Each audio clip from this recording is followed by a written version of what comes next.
I am a self-professed control junkie. Now, I recognize that most of the time it doesn't really help me. In fact, it causes me so much stress, anxiety, and stuckness. It makes me crazy that there's so much that's just so truly out of my control, like industry trends, company politics, economic shifts, other people's decisions. Oh, now I also know that there are many things that are actually in my control, like my mindset, my habits, my relationships, and how I build them, how well my work aligns with my values, and whether I have an actual strategy for my career. And of course, it has to come with strong boundaries as well. So in today's video, I really want to unpack knowing what's within your control and what's not, because it can make a huge difference in getting and keeping your career on track. So if you've ever felt like your career is stalled, like no matter what you do, you're not moving forward, you're not alone. I'm right there with you 100%. Now, we do need to recognize that there are very real systemic barriers that make career growth harder for some people than others. There's bias, there are industry shifts, workplace politics, and structural inequities. That all plays a role. And so while we can't control everything, and certainly not those types of things, we actually do have agency over the choices that we make and the patterns that we fall into. So we're going to unpack that today because I really want to focus on what is it that we can change, the things that are actually within our power to shift. Because after a decade of coaching and a lot of personal reflection, I've been able to identify 50 common reasons why people feel stuck in their careers, ones that we actually have control over. And so that's why I'm showing up a little bit differently today in terms of the format of this video, because there's so much information that I wanted to be able to have you visualize it and see it, because it's just a lot to process. And you may actually want to save this video or bookmark it so that you can come back to it, because it's big, it's a lot. I'm Laverne McKinnon, and welcome to the Moonshot Mentor video YouTube channel. I'm a certified coach and a grief recovery specialist, and I really love to help ambitious professionals navigate career transitions. So whether you're moving up or you're pivoting or you're rebuilding after a setback, I'm here to help. So before we jump into these 50 reasons, let's just have a good understanding as a baseline of what does it mean to be stuck? Because it's not simply about whether you're getting promoted or whether you're getting the right gig or if you're just like in the wrong place. It's really an internal state. It's a sense of frustration, uncertainty, stagnation. So even when you're working really hard, you can still feel these things. So that's a sign of stuckness. So some common signs of feeling stuck are you're working hard, but you're not really seeing very much progress. You might have that like internal feeling of being disconnected from your work, but you don't know what else you want to do. And then maybe you're also comparing yourself and you're seeing other people moving ahead while you feel invisible. That can lead to stuckness. And then really like those feelings of exhaustion, feeling unmotivated, and just questioning the choices that you're making. If that sounds familiar, stay with me because we're going to explore why this is happening, 50 reasons, and maybe more importantly, some steps that you can take to start to get unstuck. Okay, for ease, I took those 50 reasons and I divided them into 5 areas so that we can process this more clearly. So the 5 areas are mindset traps, career habits that aren't serving you, relationships that might make or break your career, identity and purpose. Are you aligned with your identity and purpose? And then strategies, boundaries, and future planning. Okay, so let's jump in. Mindset traps. These are the thinking patterns that can either move you forward or keep you stuck. So first one, comparing your career to someone else's highlight reels. You're not seeing their struggles, just their wins. Waiting to feel confident before making a move. Confidence comes from action, not the other way around. Never wait to feel confident. Tap into your courage. Courage leads to confidence. Seeing setbacks as endings instead of turning points. Hard truth, every career has detours. How you respond to them is more important than the fact that they're actually occurring. Letting fear of failure override the possibility of growth. Avoiding risks, they don't get you where you want to go. Mistaking fear for lack of ability. Just because something feels scary does not mean that you can do it. This ties back to courage. Letting your inner critic drive decisions.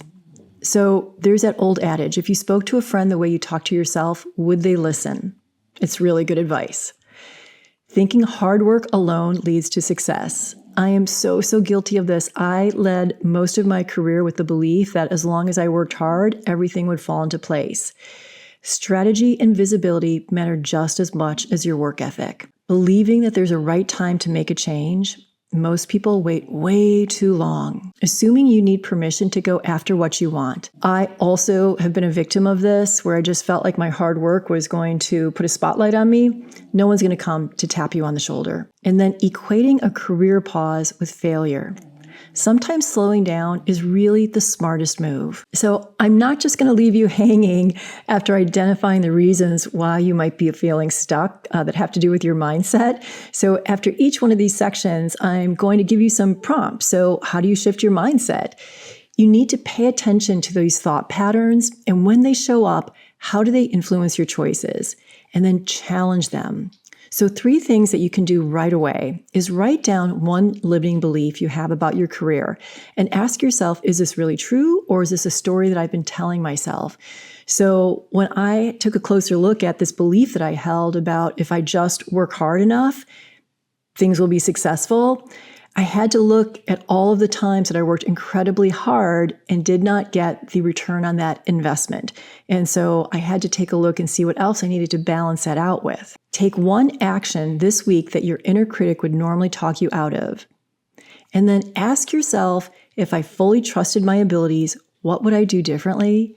And then go do that. Okay, the next category is about career habits. So 11 through 20, reasons why you're getting stuck, career habits. Mistaking busyness for progress. If you're always in motion but not getting results, it's time to reassess. Over-preparing instead of acting. Planning is great. I am a huge planner, but at the same time, at some point, you have to take the leap. Resisting feedback because it feels personal. We all get this. Growth requires discomfort. We have to seek feedback so that we can see the things that we can't see for ourselves. Ignoring rest and recovery. Burnout won't lead to breakthroughs. Holding on to outdated career strategies. Here's the thing, the job market evolves, and so you really need to look at, are your tactics keeping up with an evolving job market? Saying yes to everything. Not all opportunities move you forward. Undervaluing your work. If you don't advocate for yourself, who's gonna? Assuming one big break will change everything. I have so many friends and clients who put everything, like all their eggs, into one basket. And it's just not going to result in what you want over the long term, because your career is not about one defining moment. It's built on consistent effort. Avoiding uncertainty at all costs. So learning to tolerate ambiguity is an absolute competitive advantage. This is worth saying over again. Learning to tolerate ambiguity is a competitive advantage.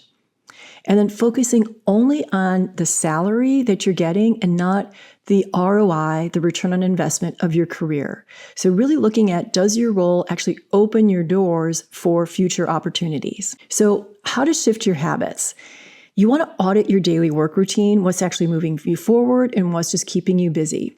So an immediate action step that you can take is to actually track your time for a week. And at the end of the week, circle anything that didn't contribute to your actual goals. Now, I also want to be clear here that rest, rejuvenation, that contributes to your goals. So do not feel like you have to have a calendar or a schedule that's filled with action item, action item, action item. Rest, relaxation, rejuvenation, very important for long-term career success. And then cut one unproductive habit, just one. We're going to start small here. So that could be doom scrolling, that could be over-researching, saying yes to things out of guilt, and then replace it with something that actually drives results, which can include rest. And then there's a theme here, ask for feedback. What's one thing that you can improve upon that you might be blind to? Our third category is relationships that make or break your career. These are big ones and have really struck home for me. Not asking for help because you think you should know the answer. No one succeeds alone. And I see this a lot for people like me who take a lot of pride in being competent and capable. There's a type of imposter syndrome called the soloist, and this falls into that category. Mistaking trust-based networking for transactional networking. You need to know which networking strategy that you're employing because networking is not a one-size-fits-all model. There are some situations where you're going to be investing in the long term, and sometimes you're just networking for a single clear ask. It's all okay. Just know which one that you're using. Another one that really strikes me is avoiding tough conversations. The ability to address conflict constructively is a real game changer in your career. Not having an inner circle. Who are the people in your corner that are pushing you forward? And it's really important to make certain that you have people in your inner circle who are your truth tellers and are not just saying things to make you feel good about yourself. Assuming that your work speaks for itself. It doesn't. Relationships matter along with the work. Relying on outdated mentors. Has your support system evolved with your career goals? Now, this might feel Machiavellian, but the truth is that all relationships are not meant to last. It does not mean that you need to be a jerk about it, but you do need to be clear of are your mentors, are your inner circle, the people who are actually supporting you with where you are now and where you want to go. Not giving back. Building strong relationships means supporting others too. And I'm going to challenge you right now because you may actually be an awesome mentor. And if you are not mentoring someone, I want to challenge you today to be a mentor. Underestimating your network. Sometimes the best opportunities come from unexpected connections. And I've spoken about this in the past, is that not every connection needs to be a strong one that you've cultivated for years and years.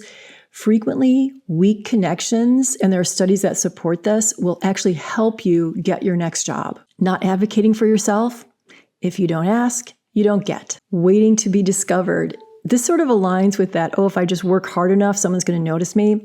People promote those they know and trust, so you need to make certain that you're advocating for yourself, that you're talking about your wins, you're actually making certain that your wins are relevant to today's marketplace.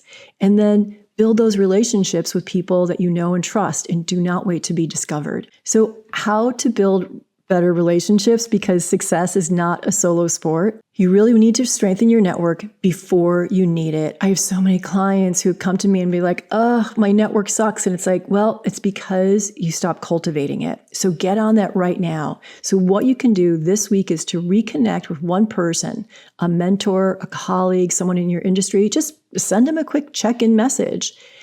And then if you've been struggling with something, reach out to someone who's been there. Ask for help. This builds your network. And then give before you ask. Who could use your insight, your support, your connection?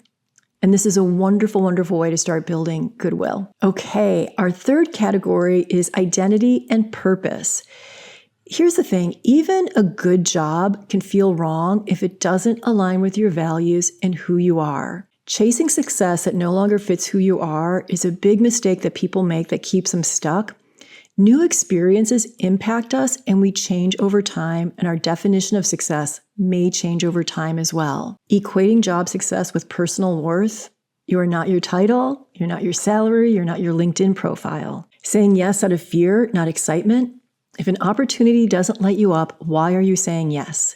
And then a quick side note for people like me who are people pleasers is that I frequently will say yes in order to please somebody, but the opportunity doesn't really light me up. Holding on to an outdated career identity. You are allowed to evolve. Don't let an old version of yourself dictate your future. I see this frequently with people who have invested a lot of time and energy and resources into a career path, and then it's 10 years down the road and they've discovered that it is no longer of interest and it doesn't align with their values, but they feel like, how can I possibly pivot because I've given it so much time? Don't allow an outdated career identity to dictate the next 10, 20, 30 years of your life. Letting external validation drive your choices. Are you doing this for you or for approval? Not defining success on your own terms. What does success actually look like for you? Ignoring signs that it's time to change. If you keep feeling drained, restless, or uninspired, it's really worth paying attention to and get curious of like, what is it that's being a pull on your energy? Feeling disconnected from your work. We talked about this at the top here of like, that's one of the signs that you're stuck. And it could mean that you're spending a significant chunk of your life working and that you're not aligned with your values and your purpose. Your work should feel meaningful and it should bring you, not consistently, not all of the time, but a sense of joy. Prioritizing stability over fulfillment. Security is 100% important, but so is purpose. So it's critical to find the balance between both. Oh, and this one also, this is a huge mistaken belief. Assuming passion should feel effortless. Even your dream job is going to require work, it's going to require discipline, and it's going to require problem solving. So how to realign because your career should fit who you are today, not who you were 5 years ago. So take a moment today. You can even pause this recording and just write down your top 3 career values. And then get real with yourself. Are you honoring them in your current role? Pay attention to your energy, what parts of your work drain you and what parts are energizing you. And then I love this question so much. If you weren't worried about what others thought, what career decision would you make? Our 4th category is about strategy, boundaries, and future planning. Because a career without direction is like a boat without a rudder, waiting for clarity instead of creating it. Action brings clarity, not the other way around. And action could also mean taking the step to rest and to just bring some stillness into your life so that you can find that clarity. Ignoring boundaries. If you're always available, you're probably undervaluing your time. Neglecting self-care. Burnout kills momentum. Not reassessing career goals. Industries evolve, you evolve, so should your strategy. Focusing on gaps instead of strengths. Shift your focus to what you do best. There are a lot of studies that show that you will get so much more out about focusing on your strengths rather than devoting a lot of time to dealing with that weakness or that need. You can outreach for that as opposed to trying to take it on yourself. Avoiding difficult career conversations. Again, here's a theme. This is a repeat. Uncomfortable doesn't necessarily mean unnecessary. Undervaluing your unique skills. What comes easily to you might actually be gold to someone else. Not tracking progress. Small wins add up, don't ignore them. Letting fear dictate decisions. Playing it safe can be just as risky. And then not having a long-term vision. Where do you actually want to go?